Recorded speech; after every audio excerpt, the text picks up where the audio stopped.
रात की ट्रेन मिली, औरत से मस्ती किया, ये कहानी ट्रेन में मिली जाती है, प्यार की है। वो मेरे साथ 2 बर्थ वाले कूपे में थी। ये सब हुआ कैसे? आप खुद पढ़कर मजा लें। एक बार मैं दिल्ली से रात की ट्रेन में जा रहा था। मेरा साथ मेरा एक दोस्त था। हमने फ्लैट क्लास की टिकट करवाया था। हमें 2 बर्थ वाला कूप मिला था। हम अपनी सीट पर आराम से लेट गए थे। रात के 10:30 बज चुके थे। मेरा दोस्त थका हुआ था। उसने काफ़ी पी रखी थी तो वो एकदम से सो गया था। तभी एक 40-42 साल की महिला आई और बोली, बेटा मुझे मुंबई जाना है, लेकिन मेरी टिकट कंफर्म नहीं हो रही है। दिखने में औरत ठीक ठाक लग रही थी। उसने सफ़ेद रंग की रात के सफ़र में हमेशा हाफ पैंट और टी शर्ट पहनता हूँ। अभी तक मेरे दिमाग में उस आंटी के लिए कोई गलत ख्याल नहीं आया था। लाइट बंद करके मैं सीट पर लेट गया और वो आंटी सीट पर बैठ गई। एसी कोच में सीट बड़ी होती है और केबिन के कारण कोई डिस्टर्ब नहीं कर पड़ता। थोड़ी देर बाद टीसी आया। मैंने और आंटी ने उससे बात की, फिर वो चला गया। मतलब अब सुबह तक कोई नहीं आने वाला था। थोड़ी देर बाद आंटी ने कहा, क्या मैं लेट सकती हूँ? मैंने कहा, अगर आपको साथ लेटने में कोई दिक्कत ना हो तो लेट जाओ। वो कुछ नहीं बोली और चुपचाप मेरी तरफ अपने बिछा कर लेट गई।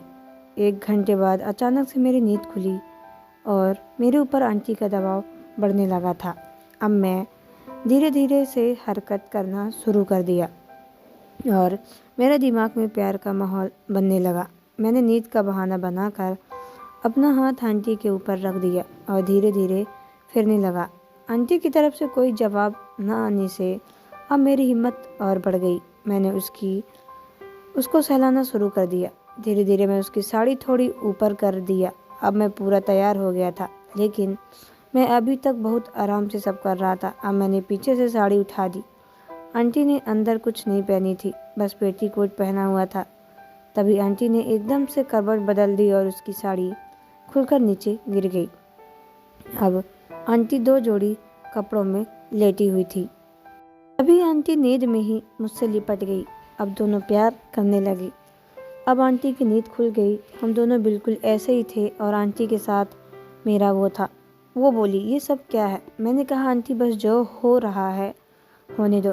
आंटी ने मेरे दोस्त की तरफ इशारा किया तो मैंने बताया कि वो मेरा दोस्त है, दारू पीकर सो रहा है, वो नहीं जागेगा। अब आंटी भी तैयार हो गई थी। उसने भी मुझे सहलाना चालू कर दिया। आंटी ने बताया कि उसने 7 साल से प्यार नहीं लिया है। उसने अपना नाम हेलिमा बताया। फिर हम दोनों का काम शुरू हो गया। थोड़ी देर बाद हम दोनों ने अपना अपना वो एक साथ जोड़ दिया। हम दोनों पसीने में थे।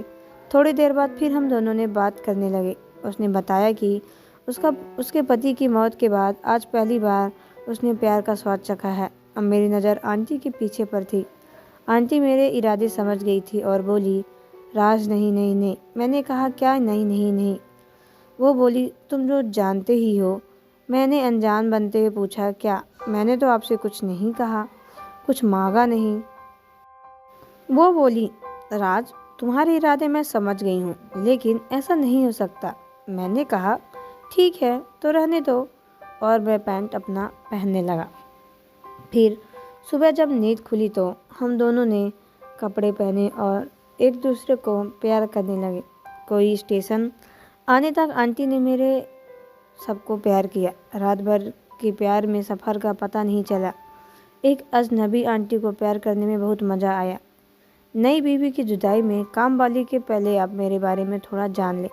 मैं आगरा का रहने वाला हूँ। मेरी नई नई शादी हुई थी और मैं अपनी बीवी की मस्त मारता था। सब कुछ अच्छा चल रहा था। कुछ दिनों बाद रक्षाबंधन का त्यौहार आ गया तो बीवी मेरी मायके चली गई।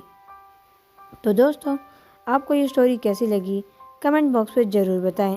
अगर आप हमारे चैनल पर ना तो चैनल को सब्सक्राइब करके बेल आइकन को प्रेस कर लें, ताकि आने वाली सभी वीडियो का नोटिफिकेशन आपके मोबाइल में सबसे पहले पहुंचे, क्योंकि मैं ऐसे ही वीडियो आप लोगों तक लाती रहती हूँ। तो चलिए मिलते हैं नेक्स्ट वीडियो के अंदर। तब तक के लिए धन्यवाद। अच्छे से रहें। शुक्रिया।